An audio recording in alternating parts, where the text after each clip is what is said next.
10:49 en la República Argentina y arrancamos el programa hablando de un montón de temas que desconocemos, de temas que se mezclan todos con todos, porque a veces pareciera que toda la información está junta, pero para empezar a hablar de uno de los grandes temas de estas semanas, tema del que se desprenden un montón de hipótesis, estamos conectados con Ernesto Resnick, que es científico y biólogo molecular, está viviendo en Estados Unidos, donde dirige el Departamento del Desarrollo de Anticuerpos Monoclonales, que vamos a tratar de preguntarle también qué es, en una empresa de biotecnología internacional. Y ayer Luca Friedman nos acercó una nota que publicó en cenital.com que se titula Así se ven las protestas desde Minneapolis. Ernesto, ¿cómo estás? ¿Estás por ahí? Hola, ¿qué tal? Buen día. Hola, querido, gracias. Primero te quiero preguntar un par de cosas sobre vos que me parece súper interesante. ¿Hace cuánto estás viviendo en Estados Unidos y trabajando en esto que nos tenés que explicar qué es también? Vine a estudiar acá hace 30 años y después entre pitos y flautas me quedé en cosas personales. Qué carrera larga, ¿no? Perdón, ¿sí? Qué carrera larga, digo. Sí, estuve mucho tiempo trabajando en una universidad y ahora hace 10 años trabajo en una empresa de biotecnología.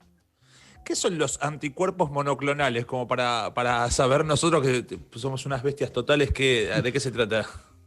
Bueno, anticuerpos son lo que producen cualquier organismo como inmunidad. O sea, cuando entra un virus o bacteria o algo que tu cuerpo reconoce como foráneo, que no tiene que estar dentro nuestro, lo ataca con el sistema inmune. El sistema inmune son células que van y se morfan lo que no tiene que estar ahí, o anticuerpos, en general la respuesta son anticuerpos, que son proteínas que van, se pegan al invasor y llaman ayuda, o ellos mismos neutralizan lo que sea. Por ejemplo, en el caso del coronavirus, sí, la inmunidad fundamentalmente se da por anticuerpos que van y se pegan al virus para que no siga pasando de célula a célula infectando.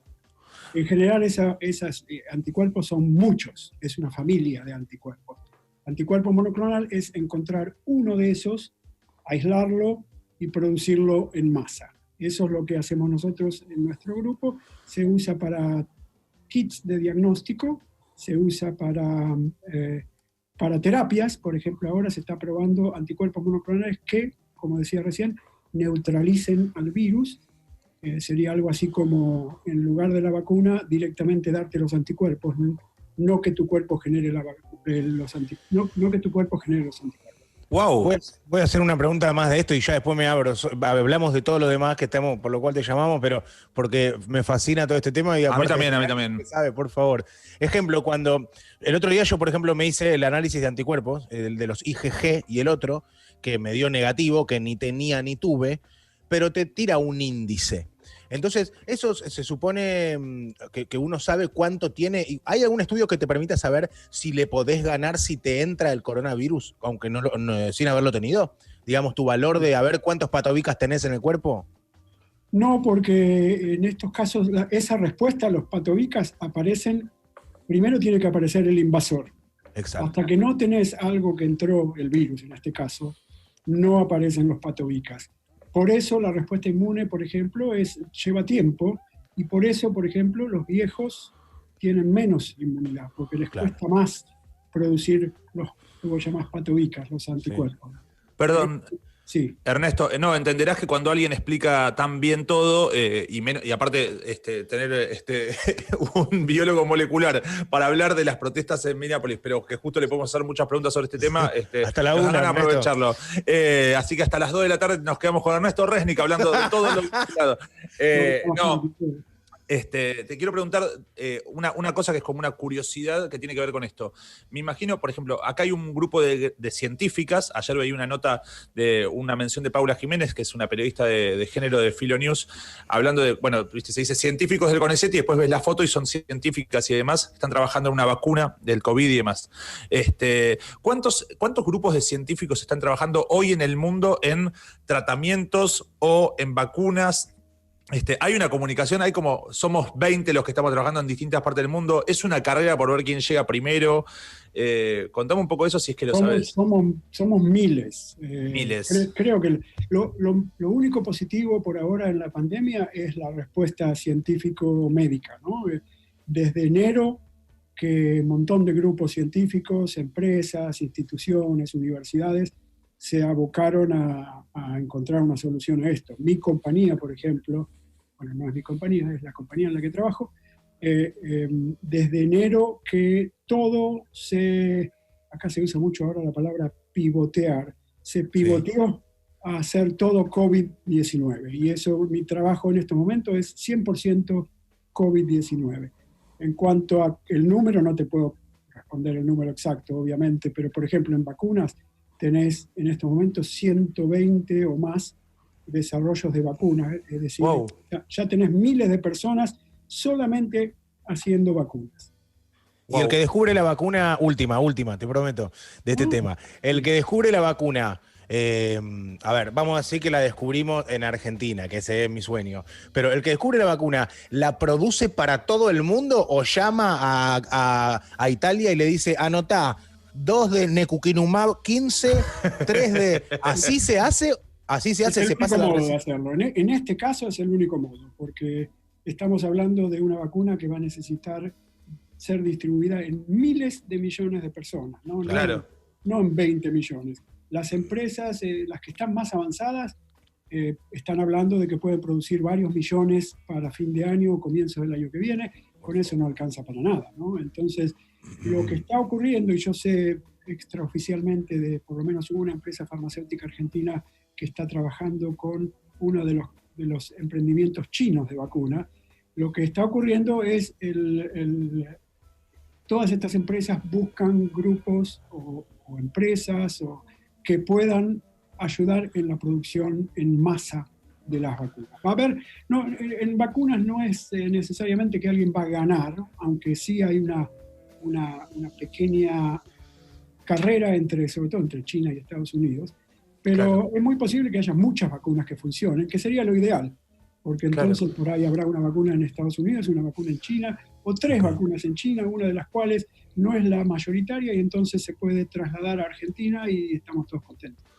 Le decimos a la gente que recién se conecta, estamos hablando con Ernesto Resnick, que para nosotros es un lujo poder hablar. La verdad que en esta clase de temas, cuando pasa el fin de semana, nosotros por ahí hablamos y decimos, tenemos que hablar de determinados temas, consigamos a la mejor persona para tocarlo y demás, y Luca Friedman, nuestro productor, enseguida nos acercó tu nota, que está buenísima, y ya nos metemos un poco de lleno. Vos estás en Minneapolis, que uno ve las imágenes y bueno, hay como una revuelta muy grande, y como todas esas cosas, lo que prendió la mecha fue el asesinato de George Floyd. Muchas veces estos asesinatos en manos de la policía, en Argentina suceden a menudo, en todas partes del mundo la policía comete estos asesinatos. En el caso de Estados Unidos, el tema racial es un tema de agenda permanente, y bueno, hay cientos de miles de imágenes de policías disparándole o matando o siendo muy violentos con personas de raza negra, de raza afro. Contanos un poco cómo es la cronología de los hechos para alguien que vive allá. Bueno, todo empezó, como decís, con el asesinato brutal, después podemos hablar de por qué eso también fue tan diferente, de George Floyd. Eso despertó, como vos decías, en el contexto mundial, hay un tema común a todos los países, que es cuando la policía se entrena y forma para ser una policía de contención de la pobreza, de las minorías, en general de contención de la protesta y la resistencia a esa vida. Ocurre en todos lados, ¿no? La maldita policía ocurre en todos lados. Acá, quizás lo diferente acá en cuanto a la respuesta fue, el asesinato estuvo en cámara por primera vez, no por primera vez en cámara, pero por primera vez se vio la brutalidad de la muerte sin sentido absoluto, ¿no? George Floyd estaba ya en custodia de la policía, no había resistencia, simplemente fue el racismo y el desprecio por la vida de una persona negra o pobre por parte de un policía blanco, ¿no?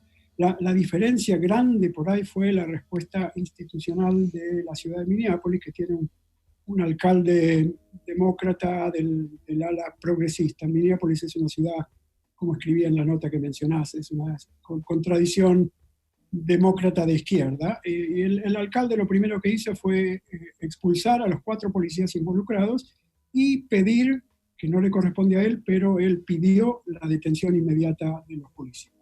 Eso un poco validó la protesta inmediatamente. La protesta después se extendió, ahora se extendió a todo el país, y ahora ayer, por ejemplo, las imágenes de Washington, D.C. Terrible esa imagen. Terrible. Apagada ahí.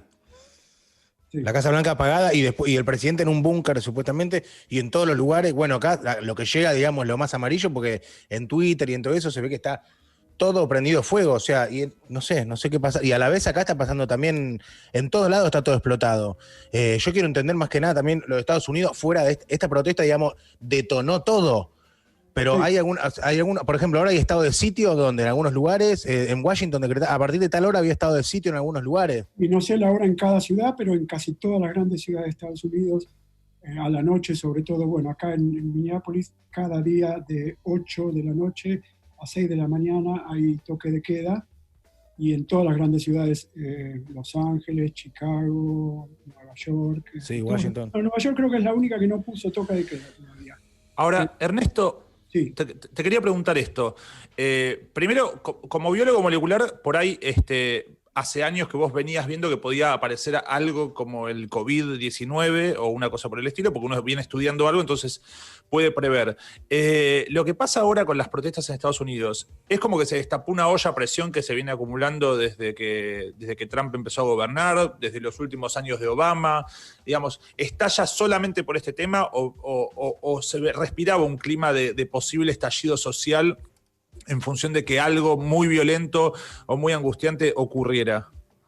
Sí, no, que yo creo que se encendió, que esto fue una mecha encendida en un background, en un contexto de descontento.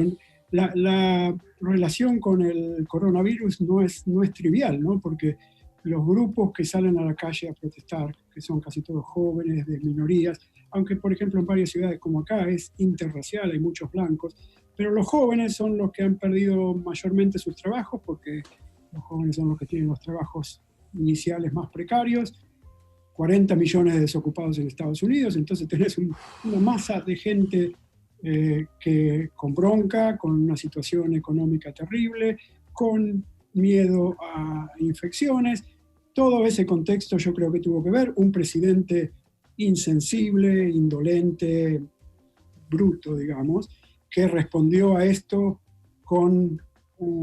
simplemente con su oportunismo político para las elecciones de noviembre, en lugar de ser el líder de entender qué es lo que está pasando. Ahora, cuando vemos un presidente como Trump que parece que, excepto Nueva York, que es como una ciudad que parece no ser el reflejo del Estados Unidos grande, y que vemos a todos los actores y a todos los artistas y demás oponiéndose, y de repente gana las elecciones, inevitablemente uno dice, bueno, con esta brutalidad y demás, pero a nivel resultados económicos, porque yo a veces decía, bueno, lo que pasa es que el modelo de Obama venía desgastado y Trump al cerrar fronteras y demás, ¿hubo de verdad una mejora económica? ¿Esa mejora nivela la balanza con la bestialidad del racismo, viste, como el apoyo a supremacistas blancos o qué? ¿O cómo es el contexto económico discursivo de Estados Unidos en los últimos años? Sí, bueno, yo creo que Trump iba camino a estas elecciones con la economía en ascenso, digamos, baja de desocupación, y ese era su tema, casi exclusivo. Y posiblemente todavía lo sea cuando la gente diga, bueno, ¿cómo nos recuperamos de esto? Ahora, en general, para mí es ficticio, ¿no? La recuperación en la era de Trump simplemente fue una continuación de la recuperación después de la crisis del 2009, que ya venía con Obama, ¿no? Okay. Creo que Trump muy hábilmente consiguió seguir ese boom económico, muy hábilmente explotó el oportunismo racial. En el caso de Trump fue más que nada el descontento o el odio al inmigrante. Claro, con el muro. El muro, exactamente.